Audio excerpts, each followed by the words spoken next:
buenas tardes a todos. Bienvenidos a una edición más del programa de Divulgadoras Mexicanas. El día de hoy nos acompaña una supermujer, amante de la ciencia, la tecnología y la innovación. Ella es la doctora Adela Rendón. Bienvenida, doctora. Muchísimas gracias por aceptar nuestra invitación y estar el día de hoy con nosotros. Muchas gracias. Gracias por invitarme. Bueno, antes de iniciar a leer un poco de toda la trayectoria de la doctora, les recuerdo que al final vamos a tener un espacio de preguntas para que en el área del chat ustedes nos las vayan escribiendo y al final las vamos leyendo y contestando. La doctora Adela Rendón Ramírez es investigadora docente con un doctorado en bioquímica. Tiene 2 postdoctorados, uno en biofísica de membranas y el otro en cristalografía de proteínas. Ambos en la unidad de biofísica de la Universidad del País Vasco en España. Nació en la ciudad de Jalapa e hizo sus estudios de pregrado en la Universidad Veracruzana, donde obtuvo el grado de químico clínico. La maestría y el doctorado lo realizó en el Departamento de Bioquímica del CINVESTAB del IPN. Su trabajo científico se centra en identificar los mecanismos bioquímicos y moleculares que suceden durante el consumo de alcohol en jóvenes, en particular en los factores a nivel de estrés oxidativo, radicales libres y mecanismos antioxidantes. Actualmente ocupa el cargo de director del Diplomado en Química Forense dentro de la Sociedad Mexicana Forense y es director docente en la empresa Docencia Personalizada, microempresa de servicios educativos en España. La doctora Rendón participa desde hace algunos años activamente en el desarrollo académico de los jóvenes en México, a través del programa Adopta una Prepa, del cual ella es coautora. En este programa se fomenta la transmisión de conocimientos de nuestros compatriotas mexicanos en el exterior, desde su expertise y de manera altruista a nuestros jóvenes en México. Recientemente, como coordinadora de Ciencia y Tecnología y vicepresidenta de la Red Global MX Capítulo España, está impulsando un nuevo programa llamado Transferencia de Conocimientos, cuyos objetivos principales son transferir conocimientos a los jóvenes universitarios, crear vinculaciones entre los científicos mexicanos y su contraparte en Europa, e incentivar el desarrollo de proyectos innovadores que beneficien a la sociedad. Los dejo con la doctora Adela para que nos imparta su charla que tiene por nombre De la química de la vida al daño oxidativo. Adelante, doctora. Muchísimas gracias. Pues un placer estar con ustedes aquí. Realmente me es muy grato poder estar con ustedes. Voy a compartir mi pantalla. Creo que ya se está compartiendo. Voy a mover un poquito esto para acá, para ver si se ve mejor. Bueno, pues antes que nada, gracias. Gracias a Ciennova, a Divulgadoras Mexicanas por haberme invitado. Es una oportunidad maravillosa para hablar un poco acerca, pues, de lo que hemos estado haciendo en estos años. Como pueden ver, yo pertenezco a la Red Global MX Capítulo España y bueno, estoy feliz de poder estar con ustedes. Gracias por haberme invitado. Y bueno, ¿qué es un poco acerca de mi vida académica y personal? Pero solo un poco, no se preocupen, se puede publicar todo esto. Bueno, pues esta niña que ven aquí, yo tenía allí 5 años. Como pueden ver, bueno, nuestros orígenes pues son bastante humildes y precarios, pero siempre teníamos muchas inquietudes, y digo teníamos porque era yo y mi hermana, que éramos unas niñas muy inquietas, pero yo era exageradamente inquieta, quería probar todo en la vida, todo lo que pasaba en mis manos. Bueno, con decirles que un día llegué a preparar, según yo, cremas, y claro, imagínense aquello, entre talco, cremas y todo, quería hacer experimentos y ver por qué sucedían las cosas. Todo esto hubiera sido inquietudes de niño hasta que llegó 1986, cuando estaba yo terminando el bachillerato y en el último año, la primera vez que pongo un nombre aquí, que es el biólogo Gabriel Alejo. que en paz descanse, pero que para mí fue como la pauta a seguir. Resulta que había estudiado con mis tíos y con mi padre en la universidad y se conocían de alguna manera. El caso es de que cuando supo que yo me llamaba Adela Rendón, me la sentenció ese día y me dijo, a partir de ahora, Adela, me daba la materia de bioquímica, voy a preguntarte todos los días lo que hemos visto en la clase anterior.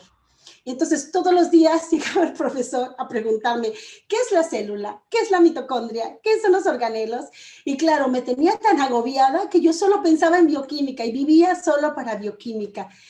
Y la gran pauta de todo esto es darme cuenta de todo lo que me gustó la bioquímica en ese momento.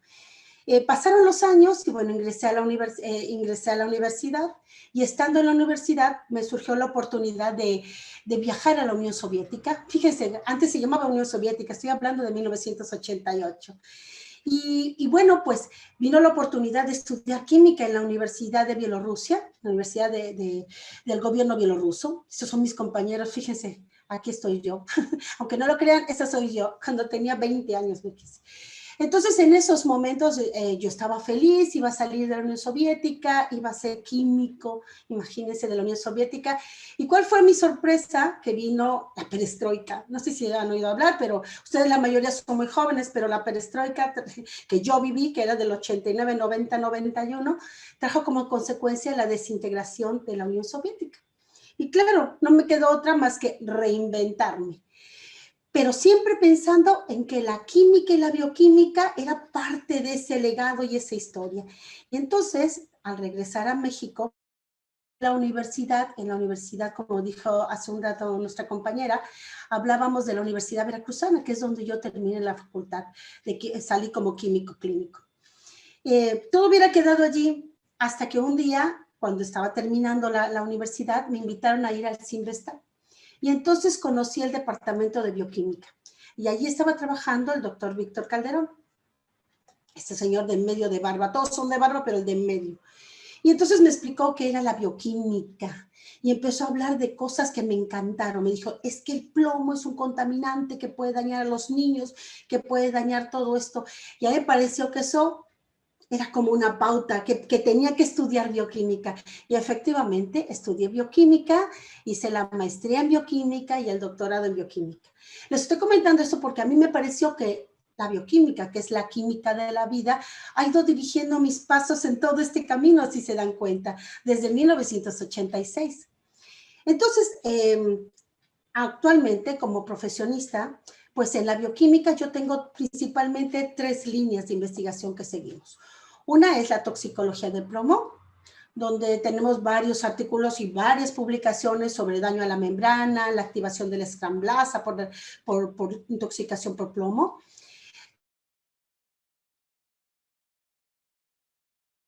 Hemos visto cómo interaccionaban con el plomo, cómo podían inducirse por el plomo, cuáles podrían ser sus mecanismos antioxidantes, cómo podrían verse disminuidos o incrementados ante la presencia de antioxidantes. Quizá todo esto que les estoy hablando parece chino, pero ahora les voy a hablar más al respecto. Como pueden darse cuenta, a mí el tema de radicales libres me parece muy interesante, tan interesante que no solamente lo apliqué al plomo, sino también al alcoholismo. Y evaluamos entonces la predisposición al daño al ADN, daño a nivel neurológico, marcadores biológicos, daño oxidativo, etcétera.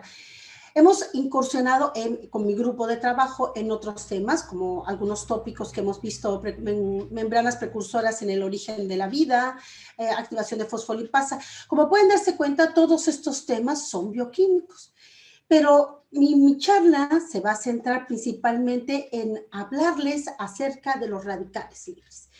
Y bueno, ¿por qué no comenzar con el inicio de los tiempos? Siempre que se habla de radicales libres tenemos que hablar del oxígeno. ¿Y por qué no hablar en esta imagen que tienen ustedes a su derecha? Pueden ver una escala, en la escala de millones de años que ha sufrido la Tierra sobre el origen del ser humano.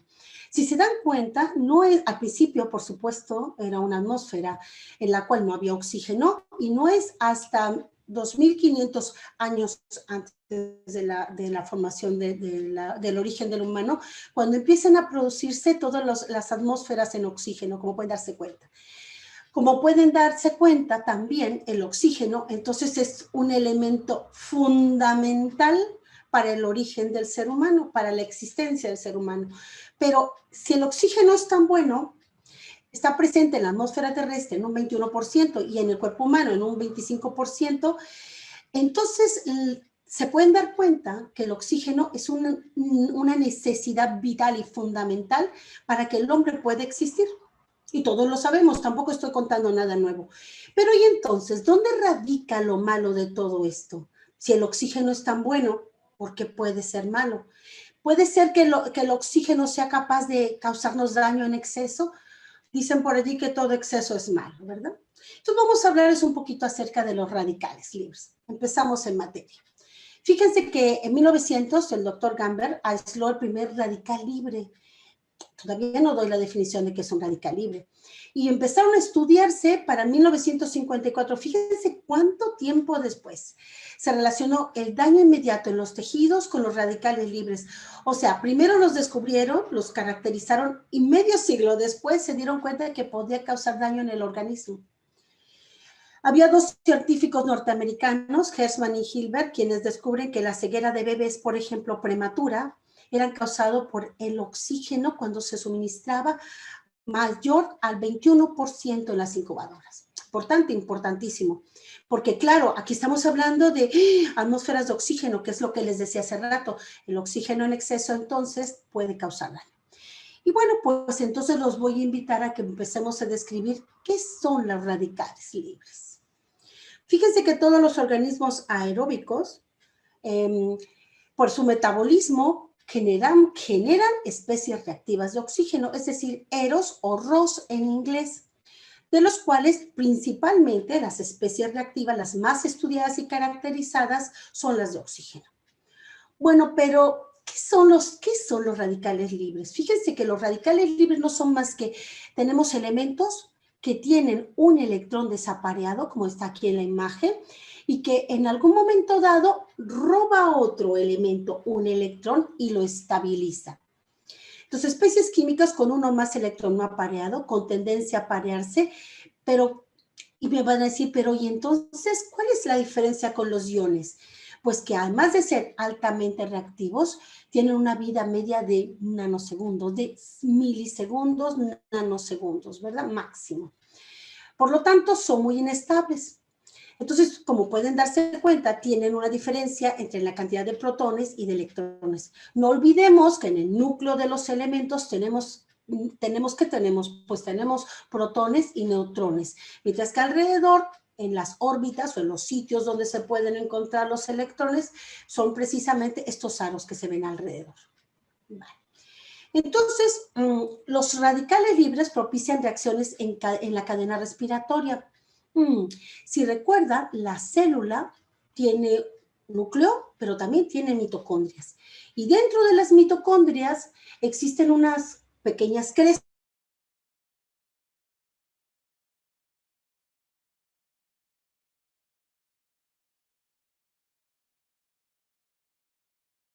Esta cadena transportadora de electrones no sigue la secuencia correcta, pues hay un electrón que se fuga y ese electrón que se fuga nos genera nuestro primer radical libre y ahí empieza la cadena. ¿Cuál es el problema de los radicales libres? Pues que pueden producir daño tisular. Aumentan el envejecimiento y bueno, algunas características, me gustó esta gráfica que es muy, muy didáctica, pueden darse cuenta que la luz ultravioleta, el propio metabolismo, como pueden ver aquí, ¿verdad? Fumar, tomar, la inflamación, la contaminación, son muchos y unos de los tantos factores que generan radicales libres. ¿Por qué nos preocupan los radicales libres? Pues porque tienen un blanco preferido y ese se llama ADN, ¿de acuerdo? Entonces, estas moléculas, estos elementos que tenemos aquí, el OH, el radical superóxido, todos estos que tenemos aquí, el oxígeno singulete, son radicales libres. Como ya les dije, las vías exógenas pueden ser por todas las luces, infrarroja, visible, ultravioleta, contaminantes, quimioterapia, pero hay condiciones que también generan radicales libres. El esfuerzo físico, aditivos alimenticios, pesticidas, el propio estrés, como ya habíamos dicho, las dietas ricas en grasa y en azúcares, algunos medicamentos, el cloro en el agua. Y bueno, no vamos a hablar del COVID porque no está totalmente caracterizado, pero por supuesto, como muchos virus, induce la formación de radicales libres.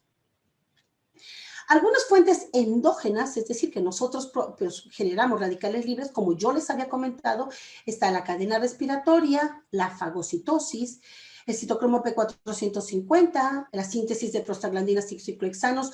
Todos ellos son, junto con reacciones no enzimáticas de oxígeno, todos ellos son fuentes endógenas, es decir, que dentro de la célula, bajo condiciones normales, induce la generación de radicales libres. ¿De acuerdo? Y entonces los voy a invitar a llevarlos un poquito más hacia la bioquímica, hacia la química de la vida, hasta el daño oxidativo. ¿Y cómo se genera esto? Voy a ver si puedo rayar aquí sobre estos. Aquí tenemos el oxígeno, que como yo les había comentado, se incorpora a la cadena respiratoria que está en la membrana interna de la mitocondria, que cuando se fugan electrones pueden generar el radical superóxido. Este radical superóxido, en presencia de unas enzimas, por ejemplo, la superóxido dismutasa, es capaz de generarnos otra molécula que se llama peróxido de hidrógeno, o que ustedes conocen en la calle, la mayoría como yo, que es agua oxigenada. Esta agua oxigenada dentro de la célula, fíjense que se puede convertir por medio de una enzima que se llama catalasa en agua, o por medio del hierro, que a veces está libre, en algo tremendo que se llama radical hidroxilo. ¿Por qué nos preocupa tanto el radical hidroxilo? Pues porque su molécula preferida es el ADN. Entonces, desde este momento les dejo dicho aquí. El radical hidroxilo nos preocupa muchísimo. El superóxido, el peróxido de hidrógeno, que no es un radical, pero que es una especie reactiva de oxígeno, todos ellos nos preocupan muchísimo porque a través, por ejemplo, de la reacción de Haber-Weiss, podemos generar radical hidroxilo, que puede atacarnos no solamente al ADN, sino a los propios lípidos que tenemos en la membrana. Existen otro tipo de radicales, no solamente están los de oxígeno, sino también están los de nitrógeno, que también pueden inducirnos la formación de radical hidroxilo, que como ya les dije, pues a nosotros nos preocupa muchísimo por el daño que puede causar. ¿Cuáles son las principales moléculas entonces que se forman? Como ya les dije, tenemos al radical superóxido, al radical hidroxilo, al radical nitrilo, al peróxido de hidrógeno, que no es un radical, que es una especie reactiva de oxígeno, a nuestro oxígeno singulete y otros más, radical peroxilo, tiolo, peronitrilo. Pues, además de esto, nosotros tenemos a las biomoléculas. ¿Cuáles biomoléculas? Las que todos conocemos de toda la vida. Los carbohidratos, los lípidos y las proteínas, junto con los ácidos nucleicos. Fíjense que pueden ser susceptibles de ataques de los radicales libres. ¿De acuerdo? ¿Y cómo lo podemos ver? ¿Cómo podemos identificar que está sufriendo eso? Bueno, pues nosotros sabemos, por ejemplo, que cuando los lípidos son dañados, van a atacar los radicales libres a los poliinsaturados, es decir, a los lípidos que tienen doble enlace. Entonces, a todos esos ácidos grasos que tienen doble enlace son los preferidos, los sitios preferidos donde van a atacar los radicales libres. ¿Por qué? Porque hay un exceso de electrones y ellos lo que quieren son estabilizarse, capturar un electrón más. Entonces, dentro de las moléculas, cuando se oxidan los lípidos que se forman, tenemos al famoso malondialdehído, que es un indicador de que estamos sufriendo un daño oxidativo, pero específicamente en los lípidos.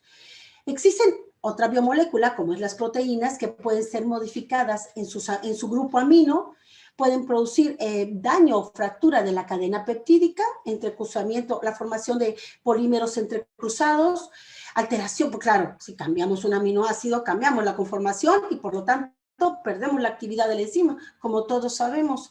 Y puede haber hasta cambios inmunogénicos, ¿verdad? Que eso es importante. Por otro lado, y la molécula que más nos preocupa siempre es el daño al DNA. ¿Qué puede hacer? Pues fíjense lo terrible, puede interaccionar, ¿se acuerdan que la molécula del ADN es una doble hélice? Pues, ¿qué les parece si se mete dentro de la doble hélice y abre la doble hélice, generando crosslinking o entrecruzamientos, bases modificadas, pérdidas de algunas bases púricas, pirimídicas, etcétera? ¿Y cómo lo evaluamos? Pues con el 8-hidroxideoxiguanosina. Entonces, estos marcadores que yo les estoy...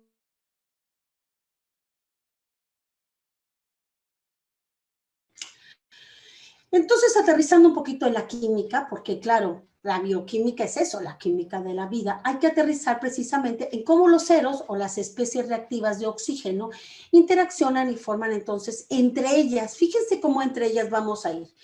Entonces, resulta que generamos un radical. ¿Qué les parece? Tenemos un radical que no sabemos bajo qué condiciones se generó, porque podría ser por todos los factores que les he contado, la dieta, ultravioleta, etcétera, fumar, tomar, etcétera. Entonces se genera y hay un ataque a los lípidos, ¿verdad? Esos lípidos van a generar precisamente radicales lipídicos que los tenemos aquí. ¿Qué pasa con esos radicales lipídicos? Pues que pueden actuar sobre las proteínas, ¿verdad? Y generar oxidación de proteínas. ¿Cómo medimos la oxidación de proteínas? Pues por carbonilación de proteínas. Ese es un marcador. Pero, a su vez, este radical hidroxilo, como ya les he contado yo en un principio, puede dañarnos al ADN y nosotros lo podemos evaluar por la molécula que habíamos dicho, las 8-hidroxi, que es la que íbamos a medir. Vale. Así le decimos de cariño 8-hidroxi. Efectos sobre el ADN. Entonces, como ya les dije, fíjense lo que me encantó esto que encontré en internet hace unos días. Dice, se han estimado que el ADN de cada célula se expone a 10,000 impactos oxidativos. Es decir, formando 10,000 radicales libres. Fíjense qué tremendo, ¿no? Y se han observado procesos, como ya los contamos, oxidación en el ADN, metilación, desaminación, despurinación, oxidación de azúcares. Se los acabo de contar hace un momento. Entonces, les dañamos la molécula del ADN, como pueden ver, hay una disrupción de la doble hélice. Entonces, ¿cuál es el efecto que podemos hacer? Pues podemos nosotros introducir un nuevo término que se llama antioxidantes, ¿verdad? Que lo que vamos a hacer es que de alguna manera vamos a proteger nuestra molécula de ADN para evitar que los radicales libres lleguen hasta ella y rompen y disrumpan la doble hélice, ¿les parece? Entonces empezamos a ver algunas patologías antes de que me salga, porque todo el mundo siempre nos pregunta, pero ¿y dónde, en qué patologías, en qué enfermedades tenemos radicales libres elevados? Pues los tenemos en el estrés, durante el envejecimiento, todos los que envejecemos, que somos todos, ¿verdad? Sufrimos de un incremento de radicales libres, cuando hay depresión, procesos neurodegenerativos, como son todos los que conocemos, Alzheimer, Parkinson, Huntington, cáncer, enfermedades cardiovasculares, diabetes tipo 2, daño hepático, consumo de drogas, artritis reumatoide, etcétera. Como pueden darse cuenta, en muchos, o si no es que en la mayoría de los procesos, tenemos un elevado niveles de radicales libres. Y entonces, en este dibujito que les he puesto aquí a mano izquierda, que es una caricatura que me pareció graciosa, tenemos precisamente a la pobre célula que está ahí luchando, que son sus grasitas, sus poliinsaturados, ¿verdad? Luchando contra los radicales libres que los están atacando. ¿Y quiénes serían estos chicos amarillitos que nos están defendiendo? Pues nada menos que los antioxidantes. Entonces vamos a hablar un poquito acerca de los antioxidantes que a todos nos encanta y que seguramente hemos oído hablar muchísimo de ellos. Bueno, pues aquí les presento. Tenemos los radicales libres, como tienen en este dibujito, que tienen un electrón que les falta. Ven aquí, un electrón desapareado. Y el antioxidante le va a donar el electrón que le falta. ¿Para qué? Para que la molécula quede completamente estabilizada. ¿Les parece? Y entonces la pregunta es, ¿qué son los antioxidantes? Pues son sustancias que son capaces de neutralizar los radicales libres, como aportándoles un electrón para que se estabilicen. ¿Qué les parece? Pero, ¿qué es el estrés oxidativo? ¿Qué es el daño oxidativo? La pregunta sería, ¿qué es el daño oxidativo? Pues el daño oxidativo, fíjense lo que es. Nosotros tenemos por un lado las especies reactivas de oxígeno o la acero, que nosotros también le dijimos en español, ¿verdad? A este tipo de moléculas, especies reactivas de oxígeno. que son que pueden generar algunas de ellas que son radicales libres o que pueden generar radicales libres. Y por otro lado tenemos los antioxidantes, esos que donan el electrón para estabilizarlo. ¿Qué pasa si yo tengo un exceso de radicales libres o de especies reactivas de oxígeno y tengo pocos antioxidantes? Pues genero estrés oxidativo. Entonces, una persona sana, que tiene un equilibrio homeostático, es decir, que está completamente sana, estaría en equilibrio, tendría la cantidad suficiente para contrarrestar la presencia de especies reactivas de oxígeno con sus antioxidantes presentes. Pero, ¿qué pasa si una persona tiene un exceso de radicales libres? Fuma demasiado, imagínense, o toma mucho alcohol. Bueno, pues entonces los radicales libres se incrementan y no va a ser suficiente los antioxidantes y se genera estrés oxidativo. ¿O qué les parece? La persona no fuma mucho, hace un ejercicio normal, pero no toma antioxidantes. Entonces, ante la deficiencia de antioxidantes, también generamos estrés oxidativo. Entonces, bueno, tenemos varias causas por las que tenemos el daño oxidativo, como se pueden dar cuenta.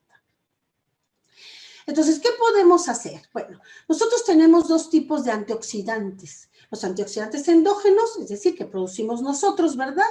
Y los antioxidantes exógenos. ¿Qué les parece si les hablo un poquito de los endógenos? Es decir, que nosotros tenemos.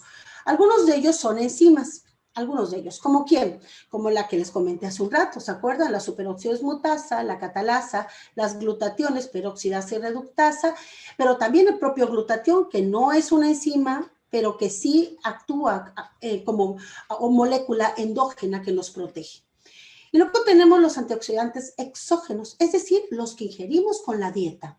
¿Cuáles son? Con la dieta me refiero a la comida que consumimos. Los alimentos, es decir, como la vitamina A, la vitamina C, que es el ácido ascórbico, la vitamina E. ¿Qué hacen ellos? Pues obviamente lo que hemos dicho, fácilmente pueden aceptar o donar un electrón para estabilizar y eliminar los radicales libres, ¿les parece? Pero ¿dónde los podemos encontrar? Vamos a ir hacia una dieta sana, una dieta balanceada. ¿Cómo sería para encontrarlo?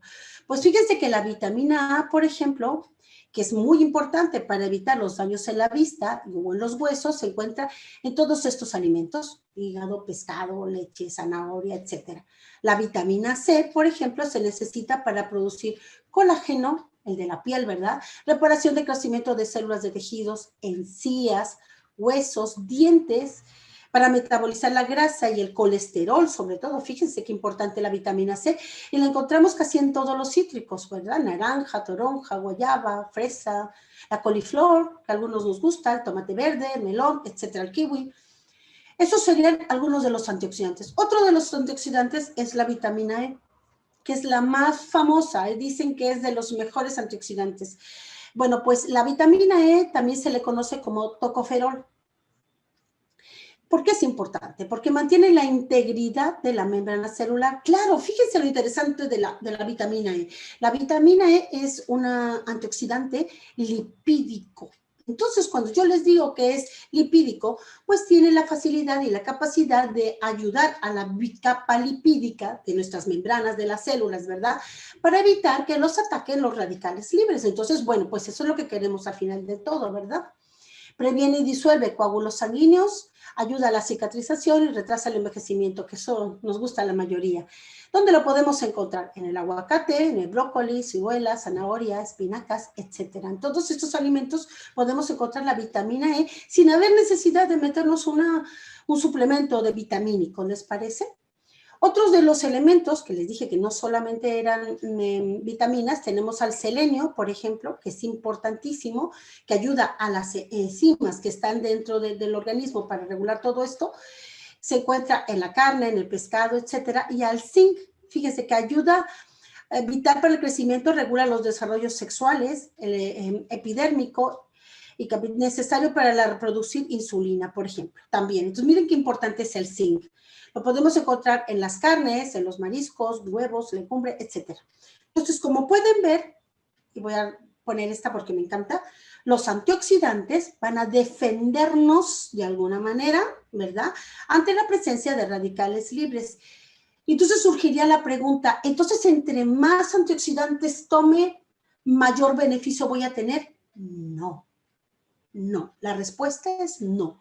No podemos tomar exceso de antioxidantes, porque ¿qué creen? Pues cuando tomamos exceso de antioxidantes se generan radicales libres. Entonces hay que tomarlos con medida, como todo, como siempre, ¿no? Entonces cuidado con los antioxidantes porque en exceso se pueden volver prooxidantes. Entonces hay que tener cuidado con ellos.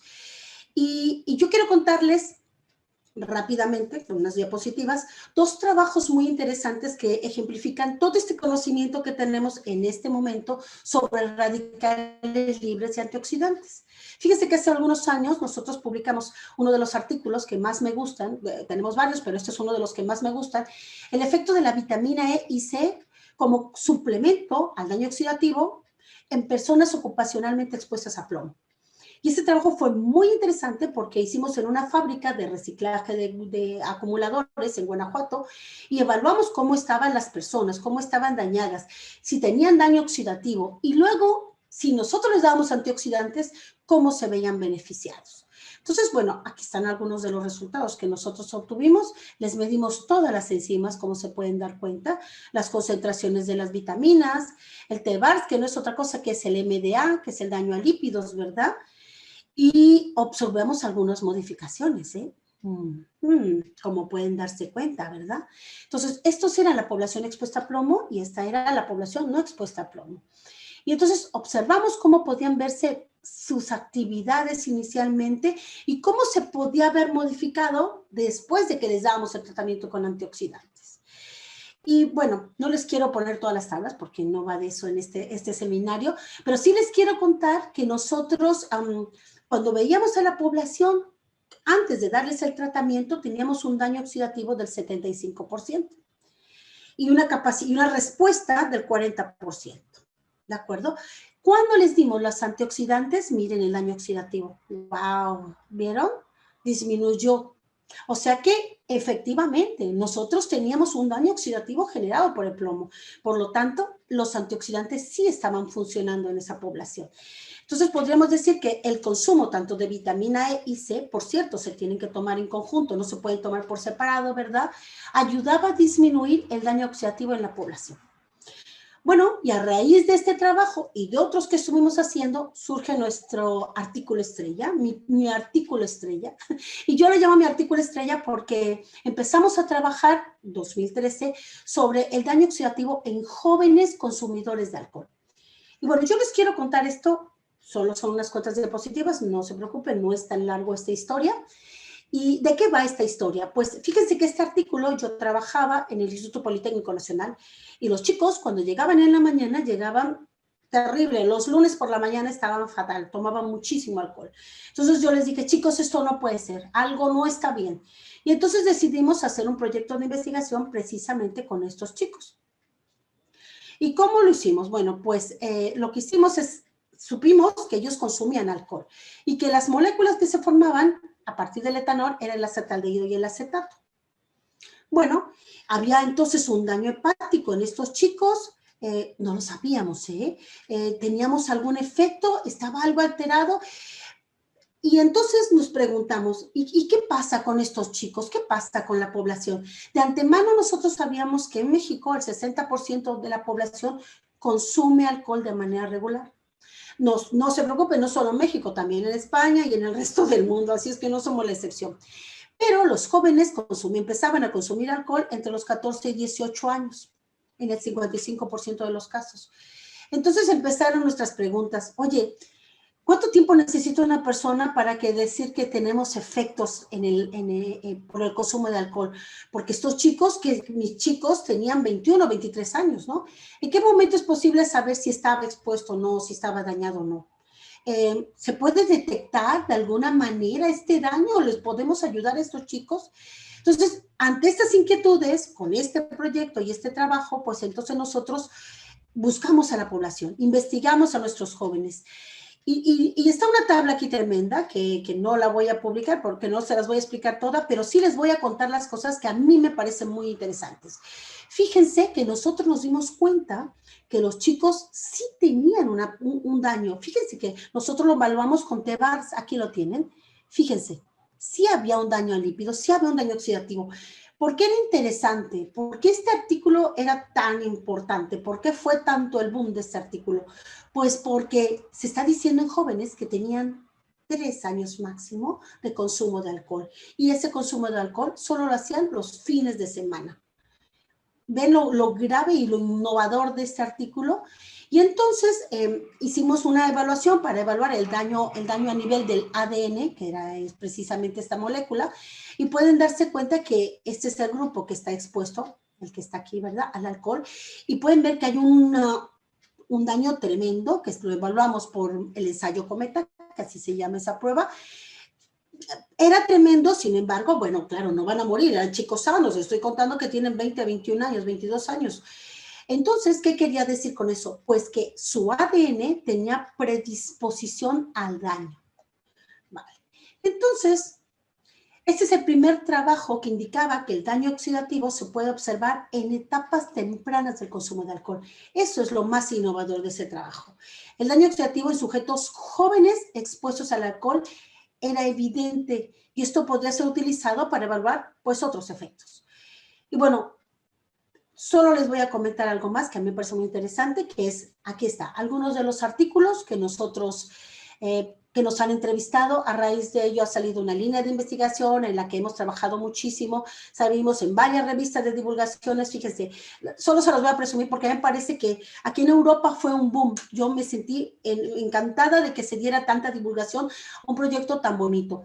Y bueno, como pueden ver, miren, en La Voz de Galicia, muy interesante, en la revista en Levántate, que es otra revista, en otra de las revistas, en Medical News Today, por ejemplo, en el consumo de alcohol, aquí lo tenemos, en la región, son diferentes, fíjense, periódicos, artículos, donde nos citan a nosotros, Correo Gallego, por ejemplo, aquí el Correo Español, por ejemplo, aquí tenemos en las Islas Canarias nos hablaba, todo esto son artículos donde nos citan a nosotros. Y yo estoy muy orgullosa de eso porque somos un equipo mexicano.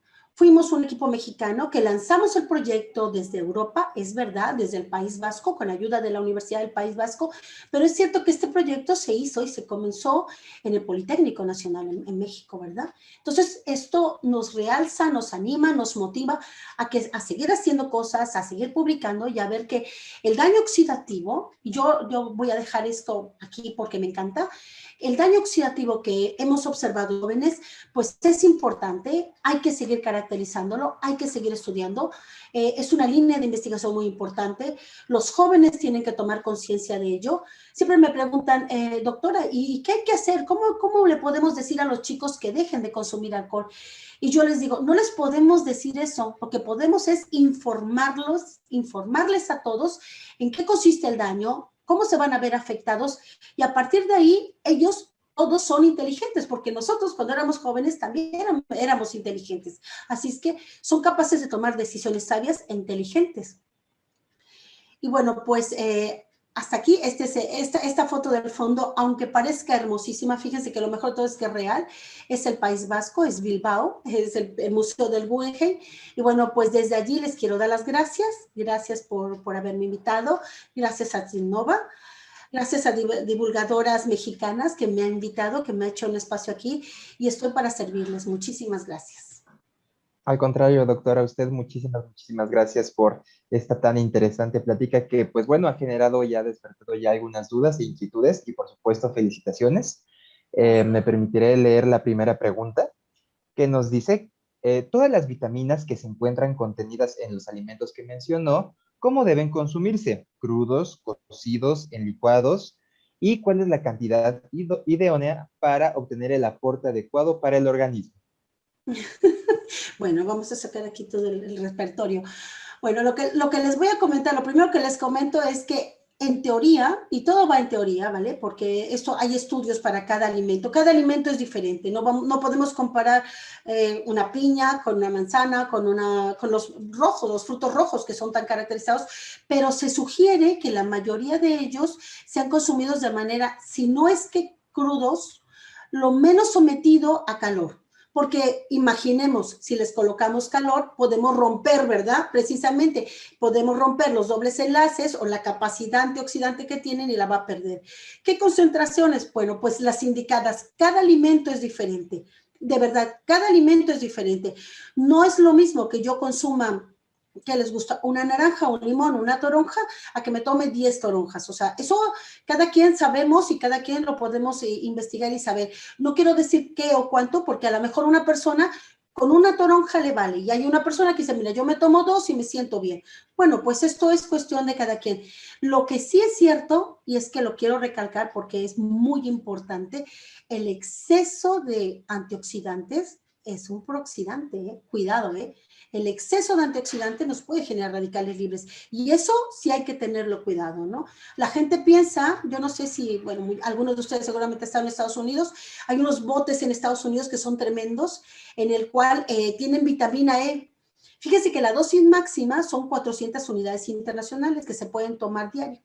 Pues en Estados Unidos hay unos botes que yo he visto, que tienen hasta 1000 unidades internacionales. Imagínense ustedes, o sea, en vez de estar disminuyendo los radicales libres, bienvenida, ¿no? O sea, estamos envejeciendo a una velocidad increíble por el exceso de antioxidantes. Espero que haya contestado. Muchas gracias, doctora. La siguiente pregunta nos dice, ¿cómo se detectan moléculas tan pequeñas como la vitamina E y los tipos de enzimas? ¿Con reactivos, ópticos o con qué? Muchas gracias. Y también Ricardo nos pregunta, ¿ayuda en algo practicar algún deporte para evitar la oxidación? Son preguntas. Qué bonita pregunta, sí. Bueno, a ver, sí, las concentraciones de vitamina E, vitamina C en sangre se pueden determinar, por supuesto, y se pueden determinar por un método que se llama cromatografía de alta presión, HPLC en inglés. Pues con HPLC extraen la sangre, extraen el suero y en el suero se miden los niveles de estos antioxidantes que tenemos nosotros. ¿Es una técnica cotidiana? No. ¿Es una técnica que hay que solicitarla, que cuesta un poco más caro? Sí, pero se puede hacer y se puede determinar. Uy, perdón. Bueno, las enzimas. Las enzimas, fíjense que las enzimas ahora, ¿qué no ha salido? Hay una compañía en la cual no trabajo, porque quede claro, que se llama Randox, que está por allí. Hay muchas, pero me acuerdo ahorita del nombre, y que vende unos kits que ya están, es una maravilla. O sea, ustedes ponen una gota de suero, es colorimétrica prácticamente, la meten a un lector y ya está, la lectura hecha. Es que ahora hay tantas cosas tan maravillosas de radicales libres que son espectrofotométricas, colorimétricas, enzimáticas, o sea, todas esas se pueden hacer, son muy baratas, muy económicas y aportan mucha información. Con respecto al deporte, vamos a hablar del deporte, ¿no? Y a lo mejor yo no soy la indicada para hablar de deporte porque yo no soy muy deportista, pero les voy a decir lo que dice la literatura. El deporte es muy bueno para, ¿cómo se dice?, activar las enzimas antioxidantes, favorece la actividad de las enzimas antioxidantes, pero cuidado, esto es como todo, no en exceso. No en exceso. Cuando digo en exceso, vuelvo a explicar, me refiero a los deportistas de alta élite, ¿no? Los deportistas estos que corren 50, 40 kilómetros, etcétera, ¿no? Gente de la élite, de los deportistas. Yo no sé si han visto, el otro día hablando con uno de mis alumnos le decía, ¿han visto algún deportista de alta gama, de alta élite, que viva 80, 90 años? No. Y le decía, ¿sabes por qué? Porque lleva la maquinaria, es decir, el organismo a tope. Lo tienes a tope, a tope, a tope. Es como si tuvieras un caballo. Imagínense un caballo al cual lo haces correr todos los días, lo haces correr todo el tiempo a una velocidad que es todo el tiempo, pam, pam, pam, pam. Pues eso exactamente es lo que le haces a tu cuerpo cuando lo llevas a full, ¿no? A tope de ejercicio. El ejercicio es bueno, claro, es saludable y recomendable en todos los aspectos, pero no el exceso de ejercicio, ¿no? Pero me refiero, cuando vuelvo a repetir, exceso es esta gente, ¿no? De alta élite. Ok, muchas gracias, doctora. Tenemos mensajes que nos llegaron por las redes sociales. Marta Ortiz nos dice que es una estupenda plática. Gracias. Nodo Hidalgo nos dice, mujeres talentosas mexicanas que hay en el exterior. Y continuando con las preguntas, Esther Rivera, ¿es hereditario el daño oxidativo por alcohol? No, no es hereditario, pero hay una predisposición. Si tus padres consumen alcohol, hay una predisposición a que tú también puedas consumir alcohol. Eso es diferente, ¿me entienden? O sea, una cosa es el daño oxidativo, que va por un lado, y otra cosa es que yo genéticamente tenga una predisposición a tener el gusto o la necesidad por consumir alcohol. Eso es otra historia. Pero el que tenga la predisposición no quiere decir que lo tengas que hacer, me explico. O sea, puede ser que mi padre era un alcohólico, pero no por eso yo me tengo que dar a la bebida, ¿verdad? O sea, no, nadie lo dice ni nadie lo sugiere. Que mi madre era una mujer que comía todo el tiempo y que estaba mega gorda, seguramente, o muy gruesa de peso, como un sobrepeso, eso no quiere decir que yo tengo que estar exactamente igual. Si yo me cuido, si yo hago deporte, seguramente no tengo por qué estar así. O sea, una cosa es lo que tenemos en los genes, que es el genotipo, y otra cosa es el fenotipo, lo que yo expreso. Entonces, lo que yo expreso va a depender, pues, de todos los factores ambientales, las costumbres, la idiosincrasia del individuo, que va a permitir que se exprese o no algo, pero no porque lo tengas en los genes te obliga a que lo expreses. ¿Me explico? Ok. Nuestra siguiente pregunta dice, ¿el ensayo cometa de daño al ADN en jóvenes indica que serán propensos a mutaciones o daño genético por otros agentes exógenos? El daño al ADN es muy bonito este ensayo, el ensayo cometa, porque lo que hacíamos es que el ADN, yo no sé si lo sepan, pero es una doble hélice que viene empaquetada. Entonces, lo que nosotros hacíamos es meterle un compuesto de tal, bueno, rompíamos las células, etcétera, y metíamos un compuesto en el que se marca el ADN, y luego se somete a una electroforesis, es decir, se hace correr. Y si está bien empaquetado, pues queda empaquetada la bolita. Pero si no está bien empaquetado el ADN, ¿qué creen? Que se forma como un halo, como si fuera un cometa. Entonces, por eso se llama ensayo cometa, es muy chulo. Entonces, claro, entre más halo dejé, más daño al ADN, porque no está bien empaquetado. Entonces, me preguntaban si el daño al ADN dice que puede ser que más adelante pueda ser susceptible al daño.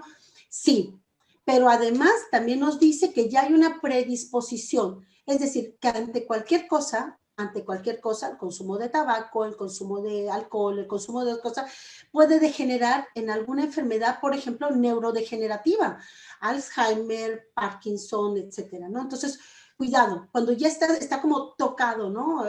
Podríamos decirlo así, ¿no? Está como tocado el ADN, no está completamente empaquetado y ese es el problema. Ok, nos acaba de llegar una pregunta de Carlos Hernández que nos dice, considerando que a los jóvenes tomadores ocasionales o de fin de semana, el uso y abuso de alcohol en 3 años les predispone al daño de las cadenas de ADN por la descondensación, la disminución o evitación de la ingesta de alcohol también les llevaría aproximadamente 3 años en recuperarse de los daños que se han ocasionado.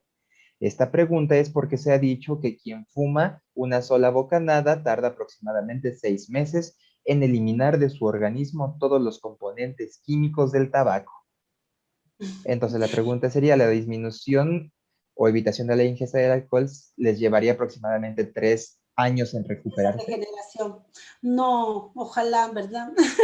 Esto no es así, ojalá fuera así, pero no es así, no es tan fácil, ¿no? No es 3 por 3, eso es seguro, o sea, no me consumo 3 años. Estamos frente a cuidado, ¿no? Estamos frente a un agente muy importante. ¿Y saben cuál es? Pues que estamos frente a una adicción. El alcohol es otra cosa, ¿no? O sea, cuidado con el alcohol, ¿no? El alcohol, a ver, no quiero hablar tan mal de él porque también es cierto que existen los polifenoles, que está en el vino tinto, pero es en menor proporción, ¿de acuerdo? Pero el alcohol como molécula de alcohol, si el daño oxidativo crea una adicción.